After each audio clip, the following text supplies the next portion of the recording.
Muy buenas noches con todos. Ya estamos listos para iniciar nuestra segunda clase del texto al púlpito. Les invitamos a abrir sus cámaras. Muchas gracias. ¿Qué tal? ¿Cómo estás, Marito?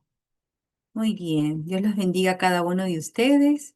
Ok, vamos a hacer la presentación de la clase del día de hoy. A forma de recordatorio, el día de ayer estuvimos viendo el tema ¿qué hace que un sermón sea fiel a la Biblia? La clase se grabó y el PowerPoint ambos se compartieron en el WhatsApp. Así que el día de hoy también la clase se está grabando y para aquellos que no pueden conectarse en tiempo real, lo podrán ver a través de las grabaciones y si también lo quieres volver a ver, lo vas a encontrar tanto esta grabación como el PowerPoint en el WhatsApp del curso.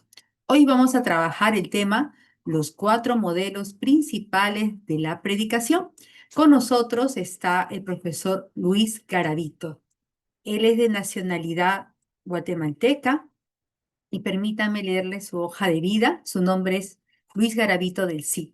Es magíster en teología pastoral, licenciado en teología, con certificaciones en traducción bíblica y consultoría, arqueología e historia bíblica, consultoría para proyectos de traducción en lengua de señas. Para nosotros es todo un gusto poder tener al profesor Luis Garavito en este espacio de formación, así que permítame darle la bienvenida y darle lugar para su enseñanza. Ok, un momentito, por favor. Gracias, Betty. Buenas noches a Ahora todos. sí. Que el Señor les bendiga. Siempre es un gusto y un privilegio el poder estar juntos esta noche y conversar de todos estos temas que nos interesan en virtud de nuestro llamado y en virtud del deseo de servir al Señor de mejor manera.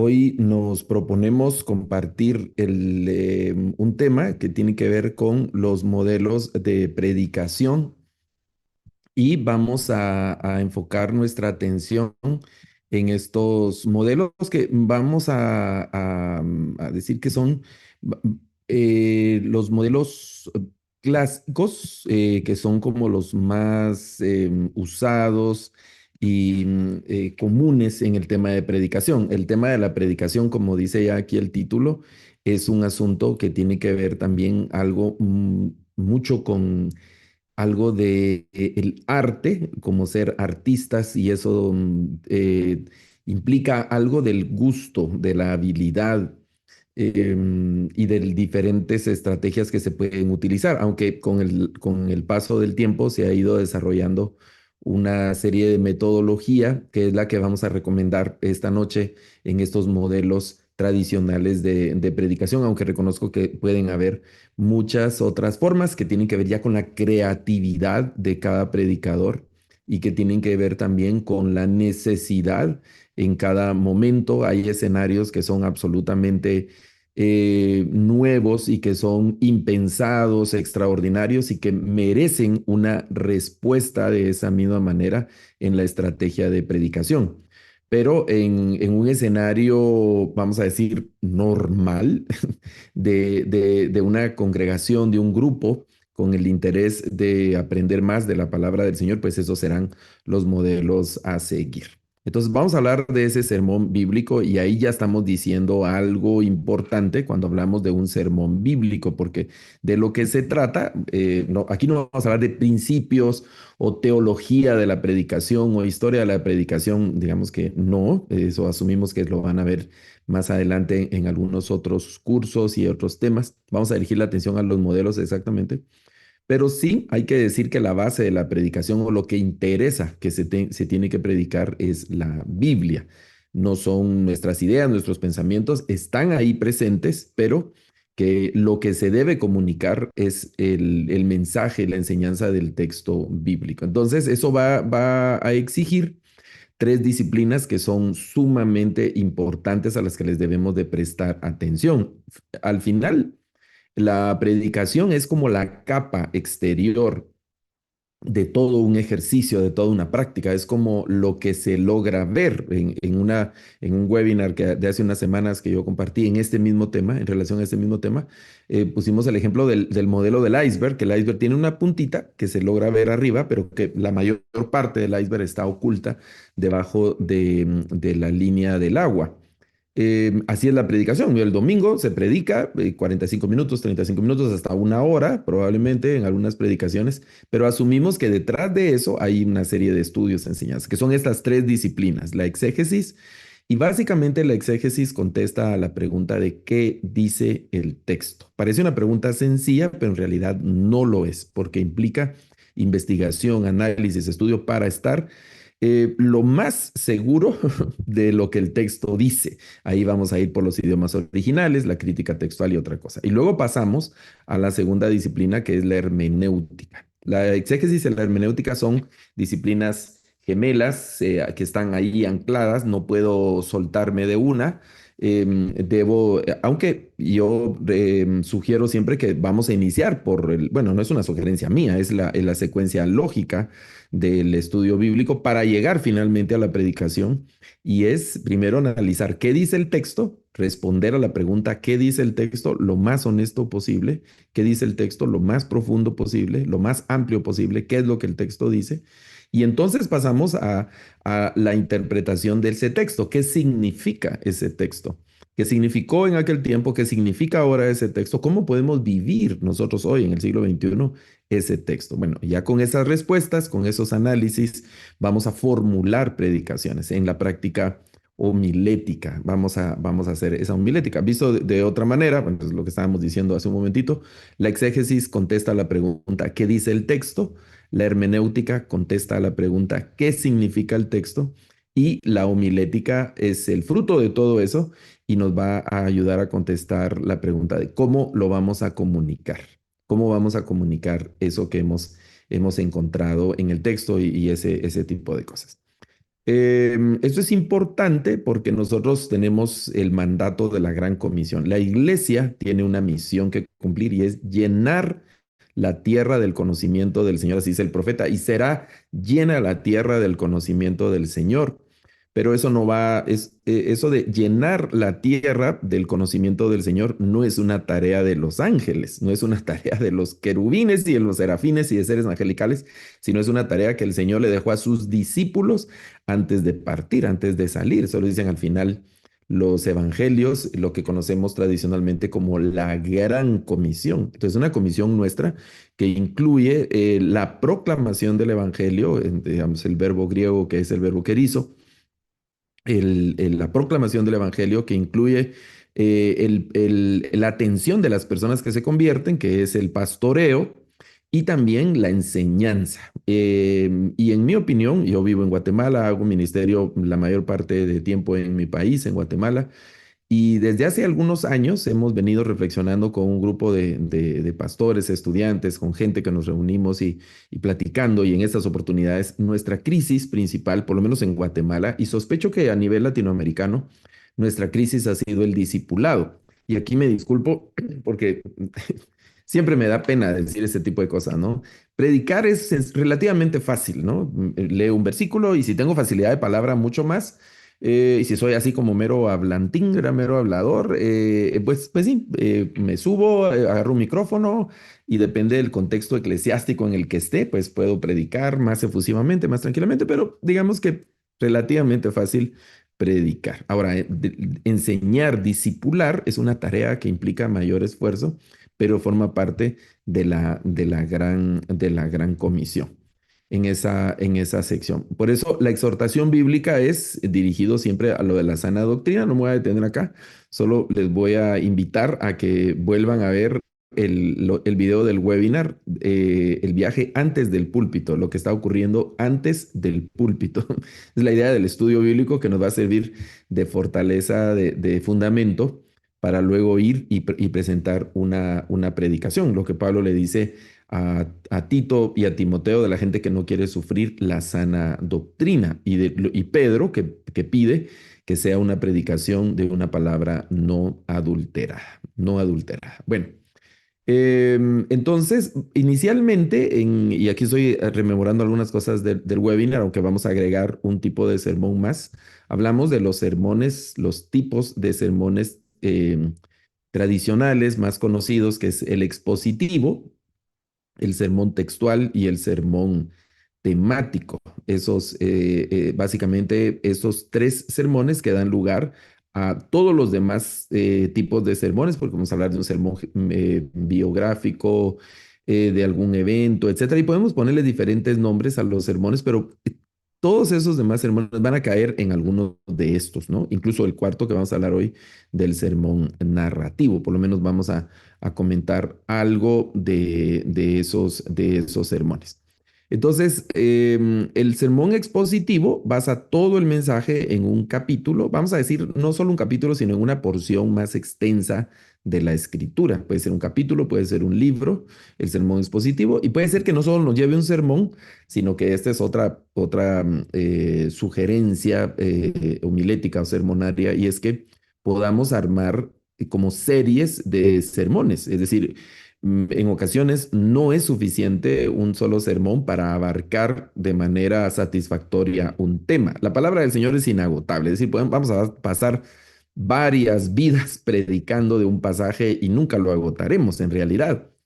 Por ahí tal vez nos vamos a distraer o algo, pero no sé cuántas veces ha predicado usted del Salmo 23, de la parábola del Hijo Pródigo, del cruce del Mar Rojo, del maná, no sé, diferentes acciones del Sermón del Monte, o otros pasajes que pueden ser de nuestro gusto particular y le damos a ese sermón y se termina. Podemos seguir y analizar y cada vez encontramos más cosas y cuando nos detenemos a pensar vemos nuevos detalles y no son misterios o cosas, sino que cuando tenemos el interés en la palabra, vamos encontrando cada vez más y más y más tesoros en esa palabra. Entonces el sermón expositivo va a tomar una porción más extensa del texto y una cosa interesante del sermón expositivo es que en este sermón el texto va a dominar la temática. No somos nosotros los que vamos a poner la temática, sino que va a ser el texto, lo que encontremos, ¿no? Vamos a agarrar un capítulo, versículo a versículo, y ahí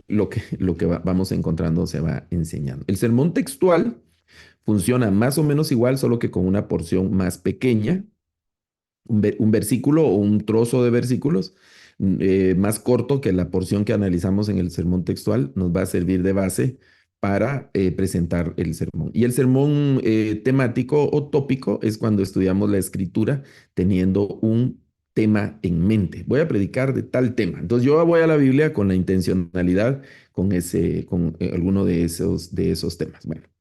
En general, detrás de eso, y eso es parte de lo que estuvimos conversando en el webinar, es que todos los que hemos sido llamados a la predicación, tenemos que desarrollar una disciplina de estudio bíblico constante, todos los días, sin excepción, sin excusa. Todos los días tenemos que cargar algo en la cabeza, estar pensando, leyendo algo del texto bíblico, todos los días. Y no me refiero a aquellos planes de leer la Biblia en un año o de leer nuestros pasajes favoritos, sino el estudiante bíblico serio es alguien que no lo están empujando, que no está rindiendo algún tipo de cuentas por compromiso del estudio bíblico, porque es parte de su vida. Es como el tan natural, natural y tan necesario como la misma respiración. Va a estar respirando, inhalando, va a estar interiorizando, va a estar rumiando, dicen algunos otros, o ahí musitando. Hay un verbo en español todavía que parece ser la acción que indica el Salmo cuando dice medita en ella de día y de noche, el Salmo 1, el que medita en la ley del Señor de día y de noche está como musitando, como rumiando, siempre tiene algo de la palabra del Señor ahí dándole vueltas en su cabeza. Así es el predicador y tomando notas por ahí, investigando, interesándose, creciendo. Todos esos análisis es lo que algunos llaman como la masa homilética, ¿no? Vamos a estar buscando, estamos coleccionando citas, estamos apuntando cosas por ahí, tenemos temas pendientes que nos llaman la atención para aprender. Todo eso, ¿no? Por eso se dice también que un buen sermón va a surgir exclusivamente de la calidad de nuestra masa homilética. Si somos malos lectores de la Biblia, vamos a ser pésimos predicadores. Si no somos estudiantes dedicados a la Biblia, vamos a ser pésimos predicadores y siento pena por usted, si va a ser mal predicador, pero siento más pena por su congregación, siento más pena por la gente que lo va a escuchar. Por eso Pablo le dice a Timoteo, ten cuidado de ti mismo y de la doctrina, porque haciendo eso te salvarás tú y los que te oyen. Si usted y yo somos malos predicadores, pues vamos a afrontar nosotros consecuencias negativas, pero peores van a tener aquellos que nos escuchan, porque vamos a ser guías ciegos, que no, ¿a dónde estamos llevando a la gente? Va a ser una cosa horrible si no estamos realmente poniendo la atención a la palabra del Señor como debe ser. Entonces vamos a la Biblia y vamos en una actitud equivocada al texto bíblico, hacemos un estudio equivocado del texto bíblico y entonces el mensaje no puede ser correcto. Por eso aquí en rojo, ¿no? La advertencia es que si nuestra masa homilética es pobre, nuestro estudio bíblico es pobre, predicamos sin conocer las escrituras. Yo no sé cómo nos podemos animar a subir a un púlpito para predicar y no hemos leído la Biblia y no hemos leído toda la Biblia, ¿no? Porque los predicadores que solo conocen una parte de la Biblia son los peores predicadores. Y si usted ha sido llamado al ministerio de la predicación y sabe que Dios le ha llamado al ministerio de la predicación, está en un problema, porque lo tiene que hacer porque Dios lo ha llamado y lo tiene que hacer bien, no puede excusarse. Y entonces tiene una tarea que hacer. Y si no lo ha hecho, pues el resto de la noche debe pero eso es un asunto de que urge, de conocer el texto bíblico, no conocer lo que dicen otros del texto bíblico. Por un momento pare las lecturas de todos los libros y otras cosas que esté haciendo y vaya a la Biblia, métase de cabeza ahí en la Biblia y léala. Lea lo que dice Génesis, Éxodo, Levítico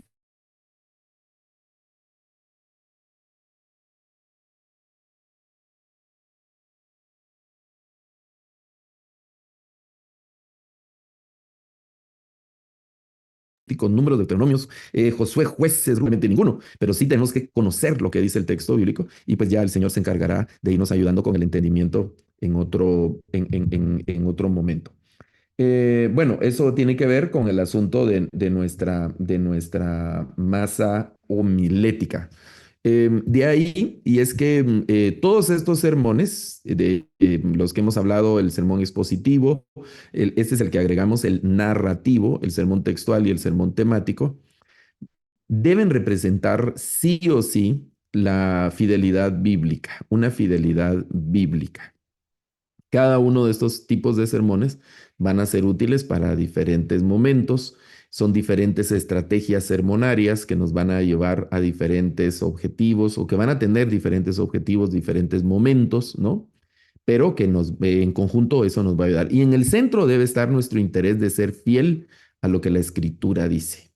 Eso debe ser nuestra principal preocupación, de que lo que vamos a predicar sea realmente algo que dice el texto bíblico. Si usted tiene esa predicación, estamos en el mismo equipo, vamos en el mismo sentido. Ahora, si tenemos preocupación de otras cosas y no necesariamente ser fieles a lo que la escritura enseña, creo que tenemos un asunto ahí delicado que debemos de reconsiderar. Bueno, hablemos del primer sermón. No tenemos hoy tanto tiempo para detenernos con muchos detalles y cosas del texto, pero o de la clasificación de estos sermones. Em, Hablemos del sermón expositivo. El sermón expositivo es el que toma un capítulo o una porción más grande de las escrituras para explicar su significado original en un contexto histórico, literario, teológico, aplicándola a la audiencia actual. Aquí está la exégesis y la hermenéutica, ahí están presentes, ¿verdad? El principio central, el mensaje va a surgir del texto. El sermón expositivo es muy útil para el discipulado bíblico, cuando nuestro interés es enseñar la Biblia. Yo sé que los discipulados pueden tener, vamos a hablar de matrimonio, pero eso ya sería, cuando llevamos un tema en la mente, ya nos inclinamos más a los sermones temáticos. Yo quiero hablar con los hombres y vamos a hablar de la hombría en el siglo XXI, o vamos a hablar de los jóvenes que honran a sus padres, y podemos poner diferentes temas, pero cuando ya llevamos un tema y llevamos, ese es otro tipo de sermón. El sermón expositivo es, vamos a estudiar el libro de Éxodo, por ejemplo. Y no tengo un tema, el tema es Éxodo. Y entonces empiezo a leer el primer capítulo y empiezo a hablar de historia del pueblo de Israel. ¿Por qué estaba el pueblo de Israel en Egipto? Y el faraón y que la hija de no sé, de faraón y que Moisés y que todo eso. Entonces empiezo a investigar historia, geografía, cultura, todo lo que necesito para explicar todo eso que va ocurriendo ahí. Ahora vamos a estudiar el libro de los Hechos y que cuando el Señor se fue y que el Pentecostés y que el llamado de los 7 diáconos y que los viajes de Pablo. Y entonces no tengo un tema, sino lo que me interesa es conocer el contenido del texto y a partir de ahí van a ir aflorando diferentes temáticas, ¿no? Está centrado en una unidad literaria completa, sigue el flujo argumental original del autor, ¿verdad? No estoy rompiendo el flujo retórico del autor y prioriza la exégesis, una exégesis rigurosa antes de la aplicación, ¿verdad? Esos son sermones que exigen mucho tiempo de preparación. No le gusta a los predicadores contemporáneos los sermones expositivos porque requieren mucho desgaste y también requieren mucho tiempo, ¿no? Preparación, hay que presentarlo de una manera adecuada, hay que conocer el texto, hay que conocer cómo encaja ese pasaje que estoy estudiando en el entramado general del texto.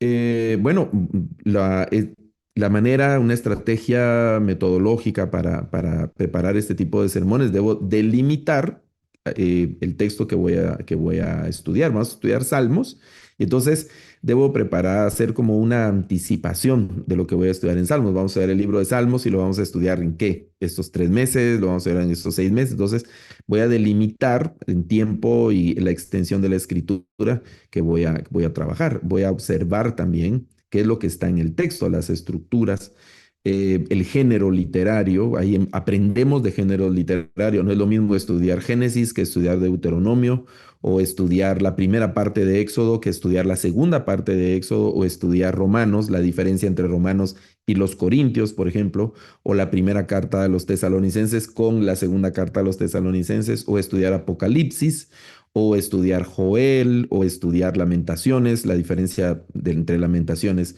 y estudiarla con Job, o estudiar Esther, y luego vamos a estudiar Esdras. Son diferentes géneros literarios y las características de esos géneros literarios y así. Los contextos donde se encuentran, ahí tenemos que definir personajes, acciones, cultura, palabras, costumbres, etcétera, valores que subyacen en los relatos de los textos. Vamos a analizar la gramática. Y aquí es interesante porque tenemos que pensar en la gramática de los idiomas originales y la gramática de nuestro español, y cómo ha viajado eso entre la gramática de los textos originales frente a la gramática del español, el tipo de versiones bíblicas que vamos a utilizar como base para nuestro estudio exegético. Todo eso está implícito aquí en el análisis para la presentación de un estudio expositivo. Luego vamos a ir a la parte ya de interpretativa, donde va desde la teología que está presente en el texto hasta la interpretación teológica que nosotros hacemos, ¿no? La conceptualización de Dios que tenían los israelitas, por ejemplo, de tal reino, con la interpretación de Dios que nosotros tenemos hoy. Y a partir de ahí vamos a extraer nuestras aplicaciones que tienen que ver con cosas para hacer en nuestra vida, nuestros desafíos personales. Eso en el asunto expositivo. El sermón narrativo, que es el otro tipo de sermón, por definición, decimos que comunica el mensaje siguiendo una estructura dramática. Cuenta una historia, el sermón narrativo. Estos son muy emocionantes, ¿no? Cuando contamos una historia, permite que la narrativa misma produzca el impacto teológico. Muchas veces, o personalmente, yo les cuento mi experiencia, muchas veces he leído la historia de cuando se caen los muros de Jericó, se derrumban, se derrumba Jericó. Pero en ocasiones he oído predicaciones tan emocionantes cuando alguien está basando su sermón, es un sermón narrativo de ese evento, o el éxodo, o los milagros de Jesús, ¿verdad? La resurrección de Lázaro. Una de mis narraciones favoritas de los evangelios es cuando el Señor sana a aquel leproso que se llega en Marcos capítulo 1, o la sanidad de aquel hombre que estaba en el estanque de Betesda, o la samaritana. Apenas hace unas semanas atrás volví a leer el asunto de la samaritana. Oí una predicación acerca del pasaje de la samaritana y fue tan, tan conmovedor, tan emotivo. la forma en la que lo estaban presentando el predicado fue una cosa impresionante y muchas veces son pasajes que uno ya sabe, que uno ya conoce, pero la manera de presentarlo es extraordinario, ¿no? Es como en nuestros países que tenemos nuestras comidas tradicionales, desayunamos, más o menos desayunamos lo mismo todo el tiempo y comemos lo mismo todo el tiempo. En Guatemala se cultiva mucho la tortilla de maíz y el frijol que se combina con otras cosas. Entonces, tortilla y frijol es muy frecuente en nuestra dieta. Y entonces estamos comiendo todo el tiempo tortilla y frijol, pero se siente cada vez es una cosa, qué rico, ¿verdad? Y aunque sea la misma preparación, tiene algo, ¿no? Cada vez que lo probamos o cuando cambiamos de lugar o algo está la preparación. Es lo mismo, digamos, los mismos ingredientes, pero va a tener un sabor especial. Esos son los sermones narrativos que nos exigen también una preparación. No todas las personas pueden contar historias con la misma virtud, con la misma lucidez. Igual que no todas las personas pueden contar un chiste, ¿verdad? Echan a perder el chiste o algo. Entonces, eso es algo que como predicadores también tenemos que trabajar, el mejorar la manera en la que contamos las historias para no echarlas a perder y poner el énfasis en los lugares donde están. El texto es plano, el texto es nada más lineal, pero ahí en el texto están presentes las emociones, donde la gente mira la parte gesticular, la parte de los tonos, el reflejo en el rostro. Yo tengo el privilegio de trabajar en la traducción de la Biblia a lengua de señas y cuando uno ve el desempeño de los pasajes en la lengua de señas es un asunto extraordinario, ¿no? Porque hay una frase bíblica, una oración completa, ¿no? Se puede traducir con un gesto en el rostro, con algo una forma, una posición del cuerpo, una seña o algo, se puede traducir de esa manera. Entonces es una dinámica interesante porque transmite la teología mediante la historia, invitando a la identificación directa y experiencial del oyente. Este tipo de sermones deben despertar emociones, ¿no? Si es un evento emotivo, la gente tiene que sentir el dolor, la tristeza, el susto, el miedo, cosas como esas, la vergüenza en algún momento. Estoy contando aquella historia de la mujer que llevaron a Jesús. El sermón, el desempeño es un sermón narrativo y voy a contar la historia de aquella mujer, ¿cómo se llama? La mujer adúltera, que la sorprendieron en el hecho del adulterio. Y voy a personificar inicialmente a la mujer adúltera. Voy a personificar a aquellos que la querían apedrear y voy a personificar a Jesús. Ese tipo de situaciones. Voy a personificar cuando Lázaro muere y luego el Señor lo resucita. Tengo que personificar a Lázaro, tengo que personificar a María, a Marta, a los discípulos, etcétera. Entonces es algo que exige también preparación, preparación. Y el tema de contar la historia, que es como una película, una serie de televisión, una novela, donde se presentan los personajes, se empieza a presentar la historia, empiezan a tener ahí la interacción, la trama de lo que estoy narrando, hasta llegar a una especie de clímax, donde hay una tensión y cosas, donde se empieza a mostrar ya la intencionalidad hacia dónde va la narración y llegar a las conclusiones, donde se presenta finalmente el mensaje que va a quedar en la gente, ¿no? Por ejemplo, el tema, un ejemplo así rapidito de Marcos capítulo 4, del verso 35 al 41, es cuando se presenta inicialmente una crisis que no se estaba esperando, hay un temor ahí entre los discípulos, y la intervención que en medio del caos que está ocurriendo y terminando finalmente con el mensaje que va a quedar en medio de las personas. El tercer modelo de sermones es el sermón textual y el sermón textual se desarrolla a partir de un versículo o una breve unidad textual, es decir, algunos dicen entre 3 y 5 versículos. En realidad no hay una, ¿cómo se dice? Una extensión entre el expositivo, el textual o el expositivo, sí, y el textual, porque el expositivo pues agarra un trozo más grande y el textual va a estar basado siempre en un pasaje de la escritura, pero en un trozo más pequeño. Puede ser un capítulo, si el expositivo va a ser un libro, puede ser unos versículos. Bueno, pero es una unidad textual un poco más pequeña y a partir de ahí se van a extraer las verdades y las enseñanzas que se están predicando. Este pasaje va a ser el eje central de donde van a surgir las divisiones principales de donde nace el texto. Combina la precisión del análisis detallado con una estructura temática fácil de recordar, ¿verdad? En estos pasajes. Usa un texto base muy breve. La estructura surge de la gramática de ese texto mismo y facilita enormemente la memorización congregacional de estos pasajes más cortos, y va a estar basado en un trozo más breve de la escritura. Podemos iniciar desde una frase bíblica. Vamos a hacer el estudio siempre léxico, analizando las palabras claves de ese mismo pasaje y que nos interesa un trozo de la escritura nada más. Vamos a ver los conectores, lo que se está proponiendo internamente en ese pasaje. Y luego podemos hacer un vistazo general a la relación canónica usando pasajes paralelos que van a fortalecer la idea central de este pasaje. Pero usualmente en un pasaje, en una predicación textual, no nos vamos a mover mucho de este pasaje. Vamos a mencionar, por ejemplo, si estoy hablando, digamos, de Juan 3:16, ¿no? O antes del 15, cuando el Señor le dice a Nicodemo que es necesario nacer de nuevo. Y puedo ir a Corintios donde dice, porque de modo que el que está en Cristo nueva criatura es, entonces ha nacido de nuevo, las cosas viejas pasaron, que no sé qué, y que Él no nos ha hecho nacer de la carne, sino hemos nacido del Espíritu, y podemos mencionar algunos pasajes paralelos sin salirnos del eje que va a ser nuestro pasaje central. Vamos a exprimir lo más posible ese texto que nosotros tenemos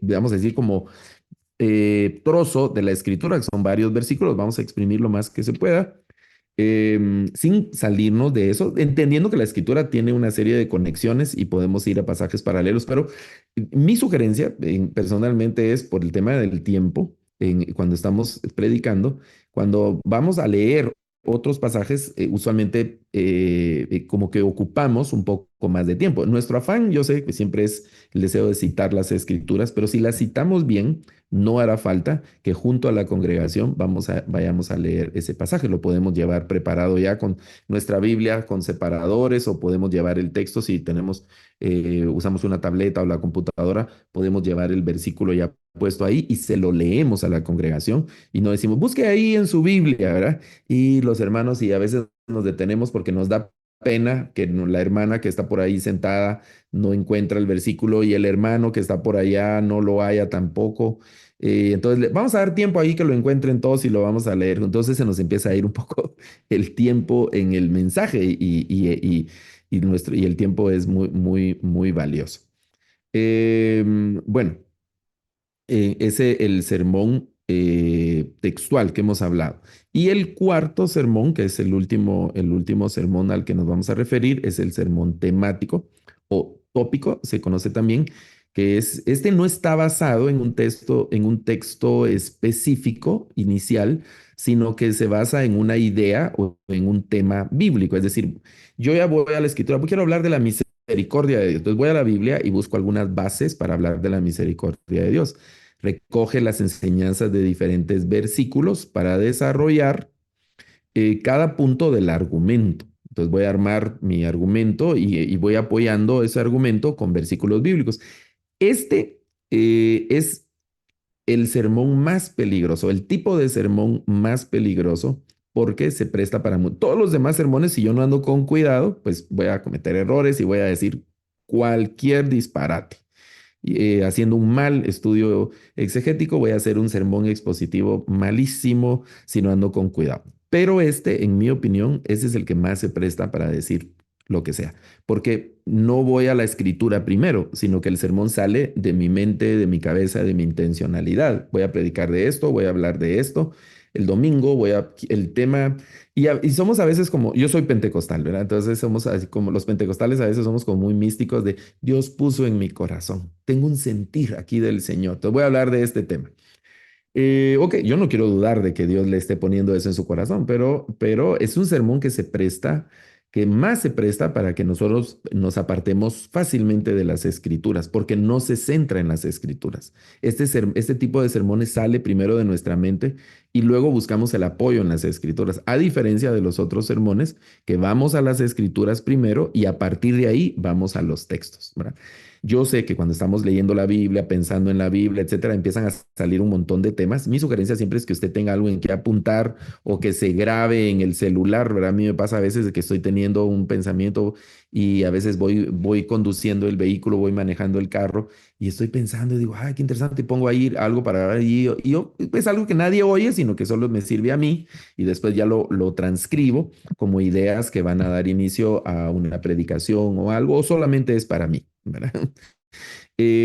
Bueno, pero es un sermón, insisto, ¿no? Que es muy peligroso y también el más fácil de predicar, ese sermón, porque no tengo que estudiar libros completos, puedo ir directamente, no tengo que ser un gran conocedor de la Biblia, más ahora con las concordancias aquí en los teléfonos, en la computadora. Antes tenía que comprar una concordancia o las Biblias mismas traían al final una concordancia. Eso ha perdido en cierta forma sentido porque en un programa de la Biblia del teléfono yo puedo poner ahí que me ponga todos los versículos que hablen, por ejemplo, poner ahí una frase, ¿no? De la abominación desoladora. Pero en cuestión de segundos pone ahí, en fracciones de segundo, pone el programa todos los versículos que hablen de eso, ¿no? Y cualquier tema, ¿no? Yo lo puedo buscar. Entonces, con una búsqueda de ese tipo, temática, pues puedo armar el sermón. Y aunque me va a poner un versículo de Romanos y me va a poner un versículo de Proverbios y me va a poner un versículo de Apocalipsis y un versículo de otra cosa, y aunque yo no sea un gran conocedor de la Biblia, pues voy a predicar más o menos con algún sentido porque estoy poniendo estos argumentos. Hay que decir que yo puedo citar en una predicación 200.000, 300, chorrocientas, cuantos, no sé cuántos miles de versículos y aún así la predicación no será bíblica. El hecho de que yo cite la Biblia no hace a mi predicación bíblica. Debo en la argumentación, cuando armo las ideas, los pensamientos y las verdades que estoy exponiendo, eso hace a una predicación bíblica, verdaderamente bíblica, verdaderamente verdad en este sermón. Por eso, fíjese los rasgos de este sermón temático. El predicador comienza con la necesidad o el tema a explorar. No inicia esencialmente en el texto bíblico este tipo de sermones. Forma una estructura sistemática cruzando toda la Biblia. Es ideal cuando el auditorio necesita escuchar sobre un asunto doctrinal específico. No es un sermón malo, yo no quiero dar la sensación de que este es un sermón que debamos evitar, no. Tiene su utilidad, pero debemos aprender a utilizarlo con las debidas precauciones, las debidas precauciones. Entonces, el índice, se va a ir haciendo esta síntesis temática es, voy a ir al texto A, después paso al texto B, el texto C y hago mi proposición doctrinal a partir de diferentes textos. Los pasos son, primero voy a hacer una definición del tema que voy a hablar. Hoy vamos a hablar de la gracia del Señor. Luego voy a seleccionar versículos. La Biblia dice en Efesios que por gracia somos salvos. Y luego dice por allá en otra carta de que no es por la ley, sino que es por la gracia. Y luego habla de la gracia salvadora que nos enseña que en este mundo debemos renunciar, dice Pablo a Tito y así. Entonces voy brincando de diferentes versículos para ilustrar mis puntos y finalmente hago como un cierre lógico a partir de esos versículos. Ok, aquí ya estoy acercándome al final. ¿Cómo sería un cuadro comparativo de estos sermones? Están el modelo del sermón, las ventajas que presenta cada sermón, los riesgos a los que le debemos prestar atención y el contexto ideal de cada sermón a nivel de las congregaciones. El sermón expositivo, su ventaja es que es mucho más fiel al texto. Claro, si soy un buen estudiante de la escritura y hago mi tarea. Si hago mi tarea, pues voy a ser un buen predicador expositivo. El riesgo es que podemos presentarle a la congregación demasiada información y se puede volver un sermón seco si no ando con cuidados, ¿verdad? Si no tengo el debido cuidado. Esto se presta más para un contexto de enseñanza sistemática. Queremos que nuestra congregación aprenda Biblia, que sepa de la Biblia, sí o sí vamos a tener que dedicar una buena cantidad de tiempo a los sermones expositivos. Es muy triste porque los hermanos pueden pasar muchos años en la iglesia y no saben de la Biblia, y no porque sean haraganes o desidiosos o indiferentes, sino porque el púlpito no los está motivando a leer el texto bíblico. Es una responsabilidad para los que predicamos constantemente, que tanto la congregación sabe de Biblia. Así el pastor sabe un montón de Biblia, pero el hermano de la que está ahí, el servidor, el anciano, el hermano de la música, los que dirigen jóvenes o imagínense los maestros de escuela dominical, a veces es una cosa así impensable que a veces hay maestros de escuela dominical que no saben Biblia. ¿Cómo están enseñando en escuela dominical y no saben Biblia? O con los niños, ¿no? Que ponemos a los niños ahí a que enseñen personas que no tienen la suficiente preparación. Entonces es una preparación constante con el sermón expositivo. El narrativo, su ventaja principal es que nos presenta una experiencia, ¿no? Apela mucho a nuestras emociones a través del contar una historia, diferentes historias en el texto bíblico, ¿no? La advertencia es que podemos desde un inicio empezar a aplicar ciertos moralismos y hacer prejuicios y cosas, como estamos hablando de emociones, puede manipularse, todas esas situaciones. Ahora, el contexto ideal va mucho con culturas orales, como son nuestras culturas indígenas, nuestros pueblos indígenas. También a los niños les gusta mucho el contar historias, a los adolescentes también contar historias. Va mucho con eso, ¿no? Si damos un sermón como muy conceptual, vamos a perder a cierto público, ¿no? Entonces tenemos que ir haciendo un tipo de sermón narrativo también. Y acuérdense que en la congregación no solo tenemos a un tipo de personas. Hoy se habla mucho de los estilos de aprendizaje, que hay gente que es más visual, otros que son más auditivos, otros que son más kinestésicos, se dice otros. Entonces, como estrategia sermonaria será combinar cada una de estas situaciones para que lo podamos hacer bien. El textual, que presenta más claridad y retención, nos ayuda a centrar la atención también en trozos más pequeños, manejables de las escrituras, aunque el riesgo es que podamos desconectar, hacer islas de textos, ¿verdad? Porque hablamos ahorita de esta parte y luego de otra parte, y finalmente ya al mediano plazo, a largo plazo, no logramos conectar los pasajes que nos interesan. El contexto ideal es el evangelismo, por ejemplo, la brevedad, cultos devocionales que no tenemos mucho tiempo para exponer, lo podemos utilizar con grupos específicos también. El temático, la ventaja principal es la sistematización doctrinal, porque podemos dirigir puntualmente. Vamos a hablar de la fe, ¿verdad? Vamos a hablar de las ofrendas, vamos a hablar del ayuno, vamos a hablar de la santidad, vamos a hablar del evangelismo, de las misiones, de la consagración, del pecado, de la tentación, etcétera. Entonces, temas específicos son útiles, pero hay un riesgo y es forzar el texto, ¿no? La eisegesis, que es cuando yo meto mis ideas. Recuerde que este sermón es el que yo he advertido que es el más peligroso. Es muy útil, pero si no lo uso con cuidado, voy a cometer serios, serios errores, porque no arranca en el texto, arranca en mi corazón, arranca en mi mente, mi buen deseo, mi buena voluntad, etcétera. El contexto es series de fundamentos doctrinales o eventos particulares específicos también que nos van a ayudar. Bueno, déjenme ir aquí, ya estoy concluyendo. ¿Cómo sería como formato que se puede utilizar para todos estos sermones? Vamos a iniciar con una introducción. Esto ya cuando hablamos de bosquejos, si utilizamos un bosquejo, vamos a poner unas diapositivas en la pantalla de la iglesia, pues podemos usar este mismo esquema. Es un esquema clásico, tradicional, empezando con una introducción, debe ser breve, la intención es captar la atención y tiene que estar todo hilado, todo amarrado, ¿no? No solo vamos a contar un chiste para la introducción, no tiene nada que ver con el tema, pero la idea es despertar a los hermanos, que se rían un poquito, ¿verdad? No, la, el predicador no está para divertir a los hermanos. Va usted a disculparme, pero no estamos para entretener a la gente. La gente tiene suficientes formas de entretenimiento allá afuera. Sí, pero es que a veces predican muy serio, hay que contar un chistecillo por ahí. Sí, sí, sí.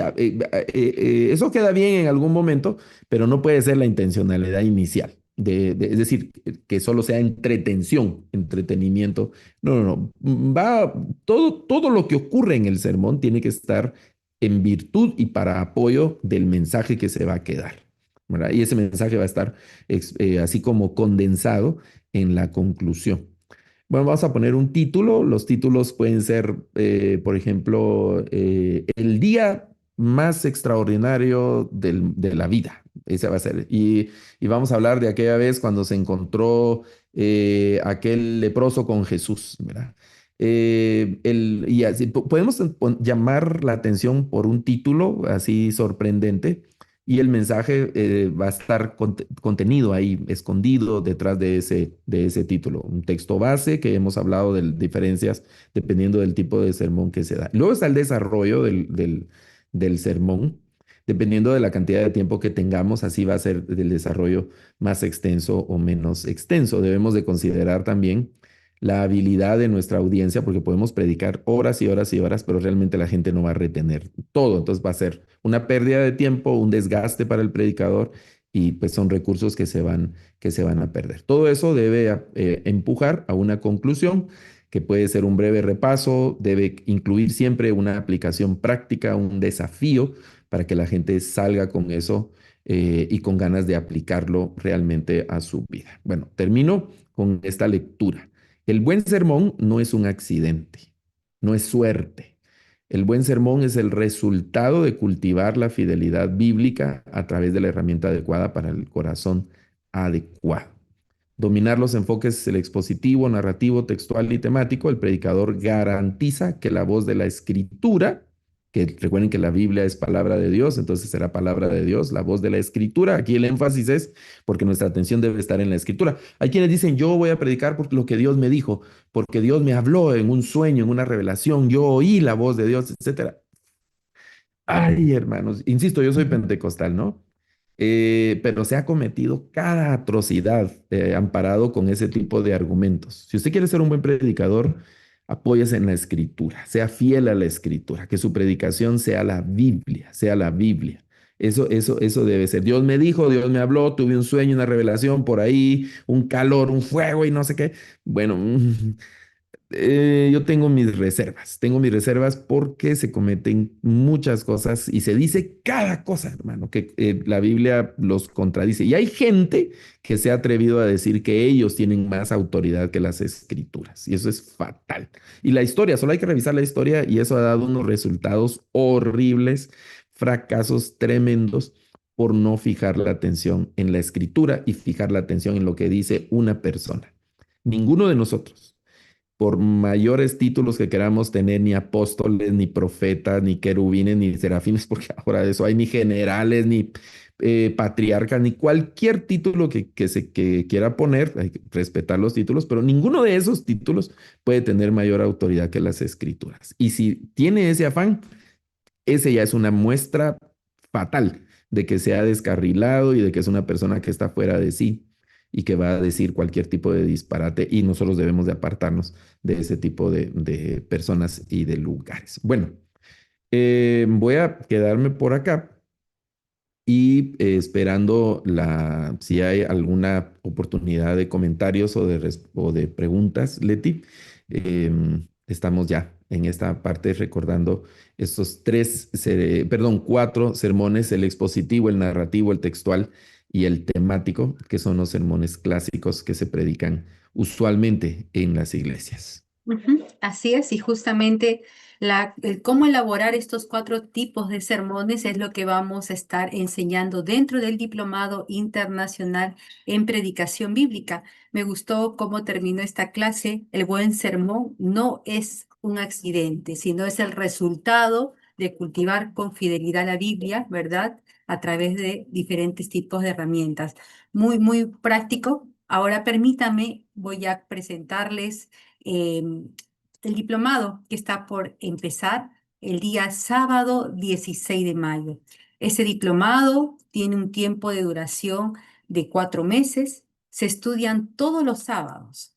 Los horarios para Centroamérica son de 8 hasta el mediodía. Si estás en Ecuador, Perú, Colombia, el horario es de 9 hasta la 1. Si estás en Chile, en Venezuela, en Cuba, el horario es de 10 a 2.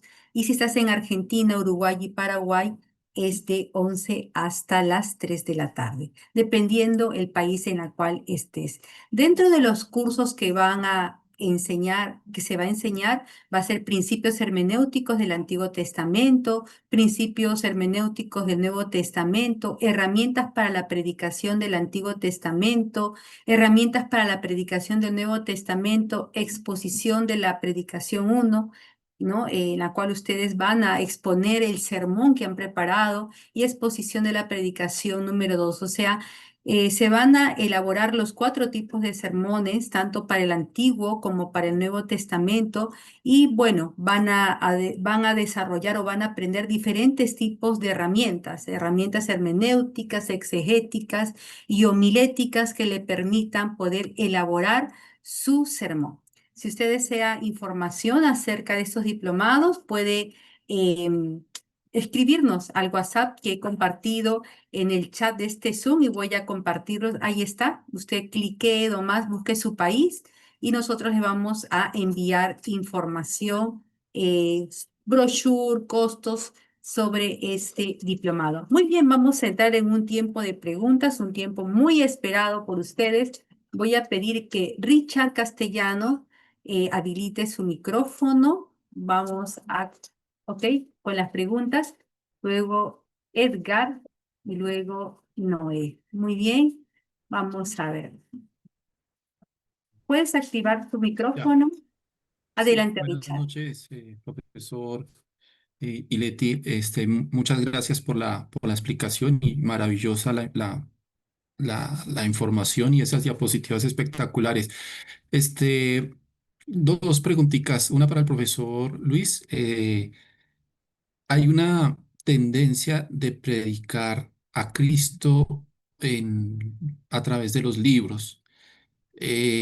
¿Cuál es el equilibrio ahí, digamos, porque hay textos que no son tan claros o más bien por la Pues, urgencia de predicar el Evangelio de Jesucristo?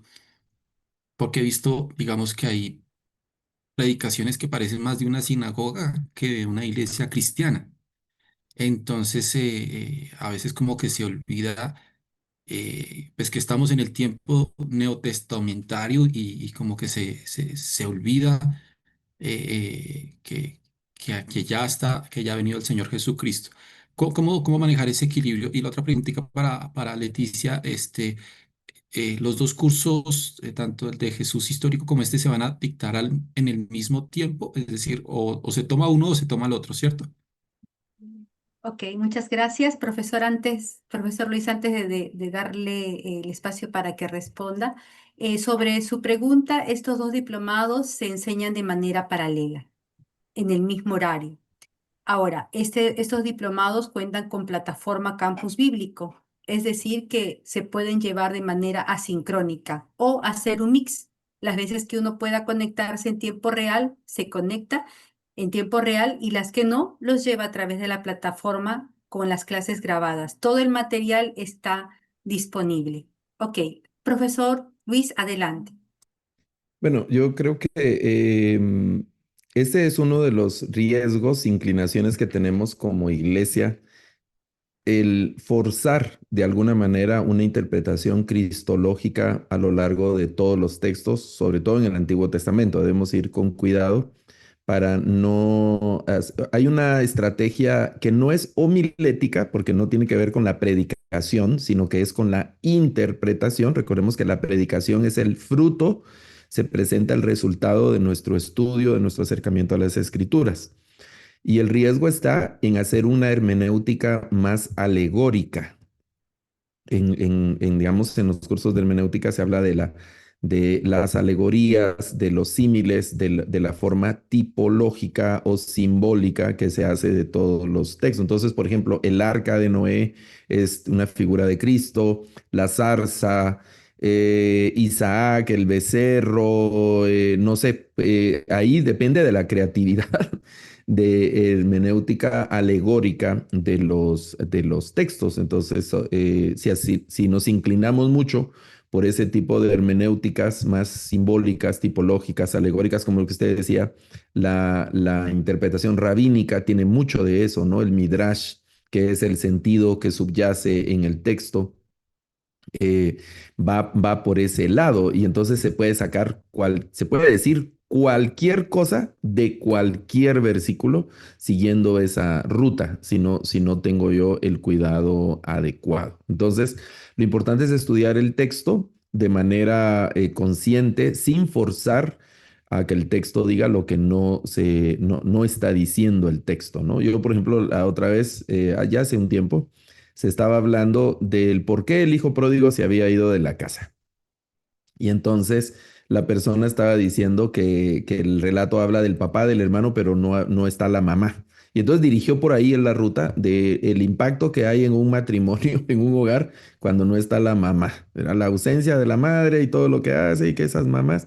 Y que empezó a decir un montón de cosas, a imaginar, porque realmente todo el pasaje, el resto de la predicación lo tuvo que completar con imaginación, porque el texto no lo tiene. Entonces, pues lo que les decía, es fácil seguir esas rutas, ¿no? Imaginar lo que puedo decir cualquier cosa ahí. Puedo tener buena intención, pero al final ya no va a ser Biblia. Entonces debo ir con cuidado con ese tipo de interpretaciones y no forzar al texto a decir lo que el texto no dice, ¿no? Muy bien, muchas gracias.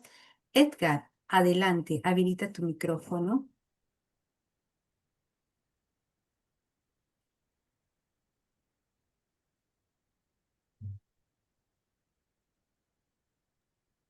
Ya, ahí se escucha.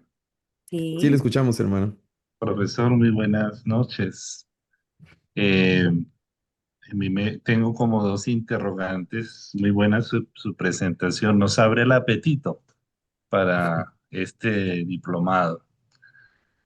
Un sermón no es una clase, ¿no? Un sermón no es una presentación magistral, ¿no? Me parece que el sermón es para suscitar la conversión, para suscitar el amor a Dios, pienso, como, como que pudiéramos como definir qué no es un sermón, qué no es. Y otra pregunta que tengo, profesor, es, eh, hay sermones donde para captar la atención, entonces se trata un hecho de vida o una noticia o un acontecimiento de la ciudad, del país. ¿Valdría la pena, por ejemplo, para preparar un sermón que impacte, que llegue a los corazones, tocar empezando con un hecho de vida? Porque a veces se puede mezclar la política, una noticia, la gente está como para tocar el corazón. Gracias.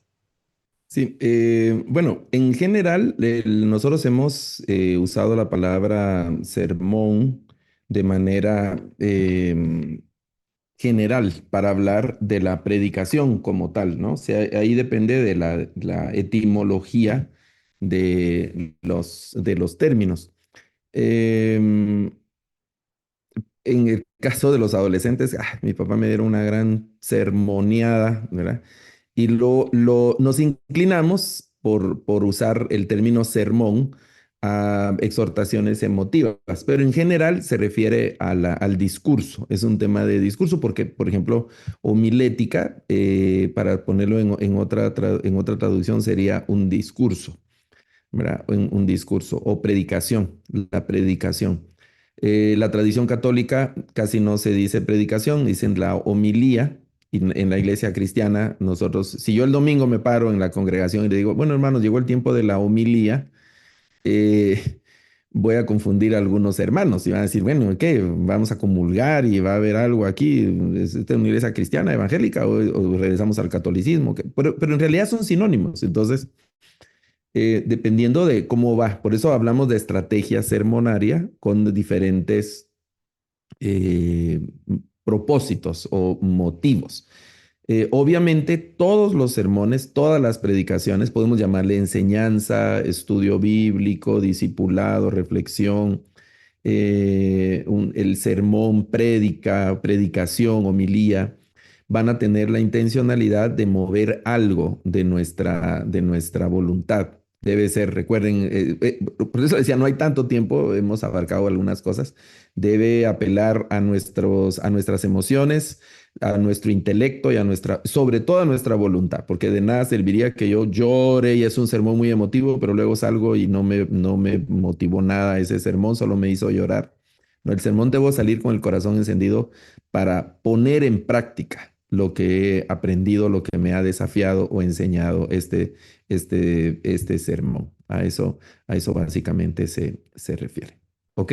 Nelson Vargas escribe lo siguiente: ¿es válido utilizar en sermones preguntas interrogativas en lo textual y temático?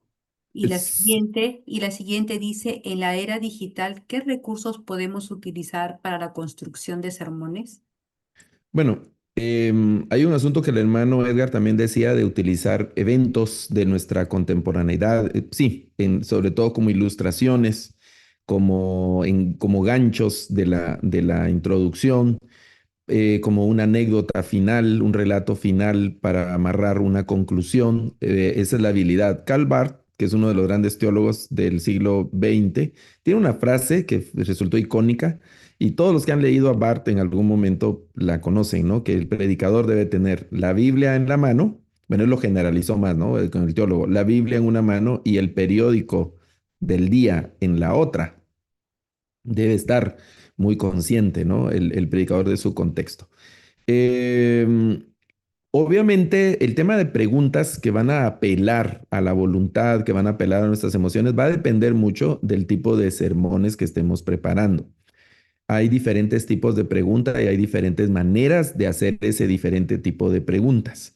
Están las famosas preguntas retóricas en el texto y eso va a, es decir, depende de la habilidad del predicador para armar la predicación y de dónde viene esa predicación, del tipo de preparación que ha tenido. De ahí mismo van a surgir estas preguntas. ¿Qué piensan ustedes de la actitud de Zaqueo? ¿Qué hubiera hecho usted como Zaqueo en ese momento? Jesús le dice, bájate de ahí. ¿Qué hubiera hecho usted? Y 2 segundos para que la gente piense. Y los hermanos, no sé, no me bajo, ¿verdad? Me tiro para el otro lado. Ya hay una reacción de los hermanos, ¿verdad? Imagínese, hermano, ahí Bartimeo gritando, Jesús, hijo de David, ten misericordia de mí, y los discípulos callándolo, ¿verdad? Que no sé qué. ¿Qué piensa usted de eso, de la actitud de los discípulos o de no sé? Entonces uno empieza a apelar con ese tipo de preguntas a la gente, que no es obviamente para que la gente le conteste. Y hay tipos, dependiendo de nuestro contexto eclesiástico, porque hay iglesias donde solo el predicador habla, se oye, y la congregación lo más que puede decir es mover la cabeza, algo así. Y otras congregaciones donde los hermanos a media predicación se paran, pegan un brinco, corren alrededor de la silla y de ahí se vuelven a sentar y de ahí sigue el sermón. Dependiendo el tipo de congregación donde yo esté, pues tengo que aprender a desarrollar esos sermones. Y no implica que el sermón es más impactante si yo corro alrededor de la iglesia y aquel gran bullicio en medio de la predicación.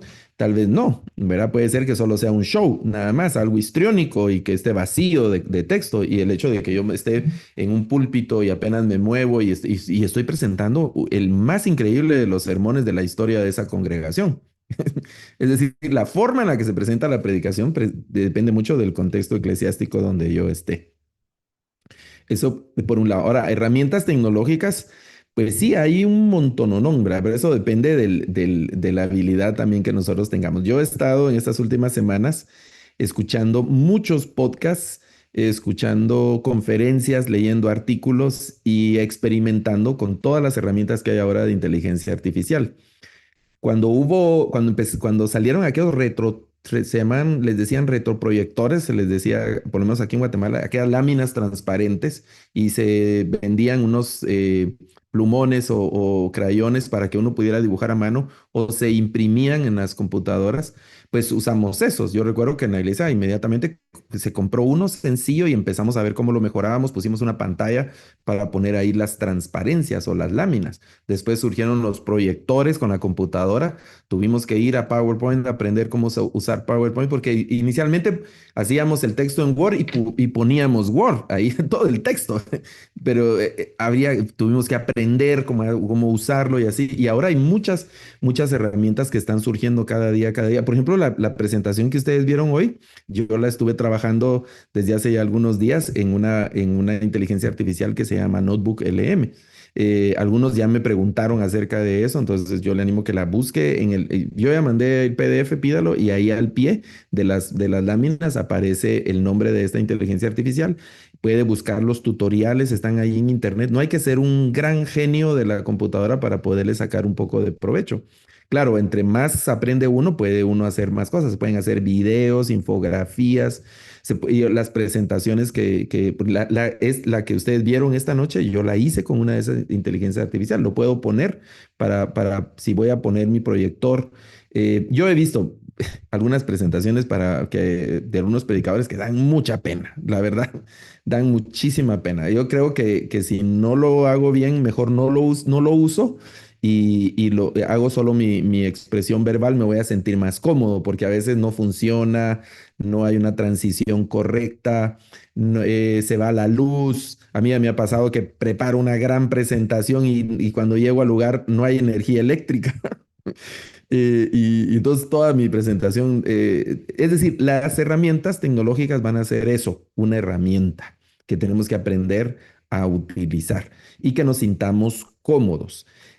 La unción, en mis palabras muy pentecostales, si ustedes quieren, ¿verdad? Pero la unción y el poder del mensaje no está en que si yo lo hice en una computadora o no, sino está en el predicador, en usted. Ahí está, porque el ungido, el llamado es usted, no es la computadora, no es el proyector, no es la pantalla, no es la música, sino que es ese mensaje que usted lleva ahí en su corazón que está ardiendo y que lo va a presentar en la congregación, ¿verdad? Pero sí, tenemos que aprender a utilizar todas estas herramientas. Ok, muy bien, muchas gracias. Vamos con su pregunta, Noé Medina. Adelante.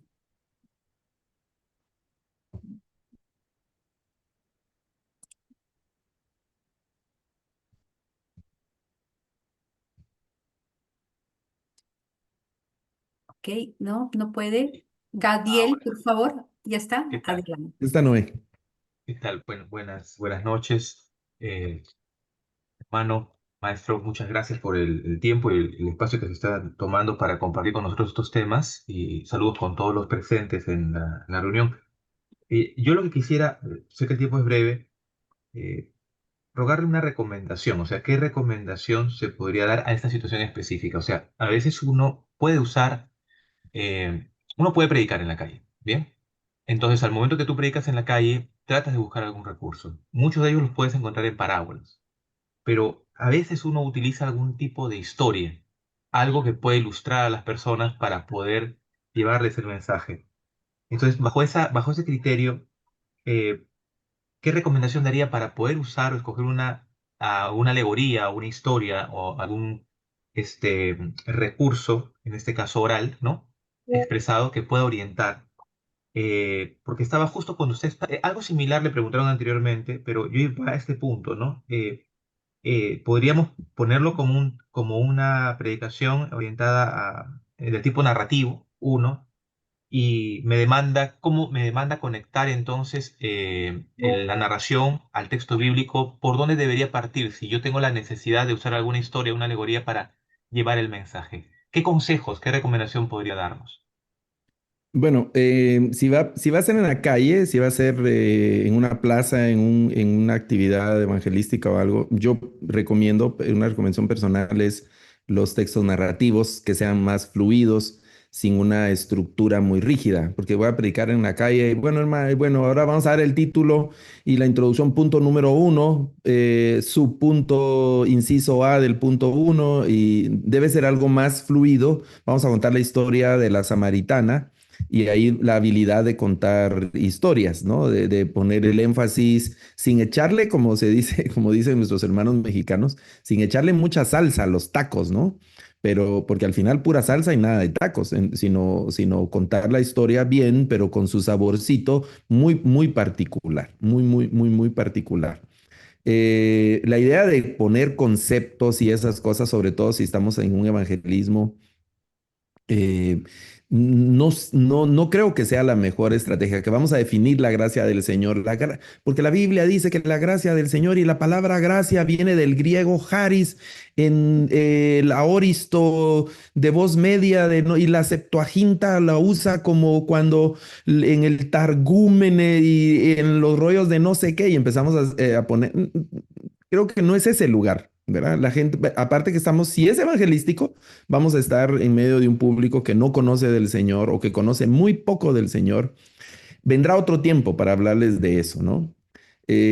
Vamos a contar una historia de la samaritana, cómo la samaritana, aquella mujer impactada, es una mujer, por eso la Biblia dice esta señora que no sé qué, bla, bla, bla. Entonces, la historia debe impactar. En esos textos yo me inclinaría más por un texto narrativo para que sea una historia así fluida. Obviamente el predicador, el que está contando el que está dando el sermón, tiene alguna estructura que ha preparado previamente para puntualizar, pero va a fluir en una historia. Puede ser una historia, el sermón narrativo que hemos aprendido que no, fíjense, no necesariamente va a ser un sermón narrativo de una historia bíblica, puede ser una biografía de una persona, un asunto de alguno, el hermano Edgar hablaba de algo que ha ocurrido en nuestros pueblos, ¿verdad? Que ha pasado, que está pasando. Puede ser la política, puede ser algo económico, puede ser una tragedia, que debemos ir con mucho cuidado cuando vamos a tocar temas que son sensibles en nuestra sociedad, ¿no? Para tocarlo de una manera apropiada y que no pues hiera algunos sentimientos. La palabra del Señor más de algunos siempre va a herir, por muy cuidadosos que queramos ser nosotros, pero tampoco debemos ser personas, sobre todo en contextos que no conocen del Señor, no debemos ser personas groseras, no debemos de ser personas que falten al respeto o que usen expresiones que pueden ser vulgares o grotescas en medio de un público que se puede escandalizar, ¿verdad? Pero yo me inclinaría más en esos contextos por una predicación más narrativa, sobre todo en contextos de evangelismo, evangelismo de calle, evangelismo de plaza, evangelismo de buses, evangelismo de un hospital, evangelismo de una cárcel, evangelismo de una comisaría de policías con los bomberos, o voy a predicar en un mercado, voy a predicar por ahí, me dan la oportunidad de predicarle a los obreros de una fábrica. Yo recuerdo hace unos años me invitaron a predicar en Guatemala, hay muchas maquilas de coreanos, me invitaron a predicar en una maquila. El coreano, el dueño, habían, no sé, 2000 trabajadores, una cosa impresionante en medio de todas las máquinas. El coreano aceptó que se predicara en la fábrica, pero que no se parara de trabajar. Fue su condición. Y entonces recuerdo que me pusieron una tarima en medio de la fábrica, por ahí tengo unas fotos, en medio de la fábrica y pusieron los altavoces y la gente trabajando y yo predicando. Como media hora, el mensaje ahí parado en una tarima como a 1 metro del piso, con un micrófono y altavoces que se oían en toda la fábrica, pero la gente seguía trabajando, ¿verdad? Nos quedamos un tiempo más para que en el break de los trabajadores, si alguien quería oración, una plática o algo, se acercaron algunas personas, pero fue una experiencia muy interesante el presentar ese mensaje en ese contexto, ¿verdad? Y antes en la juventud, yo le tengo mucho amor a las plazas porque en la juventud estuve involucrado en un ministerio de evangelismo que predicábamos en uno de los parques donde habían marihuanos y era un parque muy desagradable para el público en general. Ahí era el cruce de varias rutas de buses y ahí había necesidad y íbamos a predicar. Yo salía del colegio, estaba en la secundaria, íbamos a predicar una guitarra de cajón, un megáfono de baterías y ahí se predicaba y veíamos cómo la gente se entregaba al Señor llorando, repartíamos tratados, mirábamos, ahí se miraba de todo, ¿no? En ese parque, pero era ese momento de predicar así con todos los pulmones, ¿verdad? Y de gritar a veces ese mensaje en medio de la plaza. es algo interesante, pero no era el contexto como para decir, abran sus Biblias, ¿verdad? Vamos a leer ahí, vamos a leer 10 versículos, ¿verdad? Y todo eso, no, es otro tipo de sermón. Bueno, yo me emociono mucho con eso, entonces me disculpo ahí por el tiempo que tomo también, ¿verdad? Bueno, profesor, muchísimas gracias. Quiero invitarles también, si aún no participas en un WhatsApp acerca de los webinars, quiero comunicarte que las Sociedades Bíblicas Unidas realiza webinars semanales con temas en Biblia y ciencias bíblicas. Estoy compartiendo allí el enlace del chat del WhatsApp, puedes añadirte. Muy bien, profesor Luis Garavito, muchas gracias por este tiempo de enseñanza. Le enviamos un abrazo muy grande y gracias a cada uno de ustedes por conectarse. Nos estamos viendo mañana. Pueden abrir sus micrófonos y despedirse. Dios les bendiga. Nos vemos a todos. Bendiciones. Muchas gracias, bendiciones. Gracias. Bendiciones, hermanos. Feliz noche a todos. Bendiciones. Bendiciones. Gracias, Dios bendiga, hasta mañana. Andrés, ya te vi por ahí. Bendiciones de Perú. Gracias. Profesor.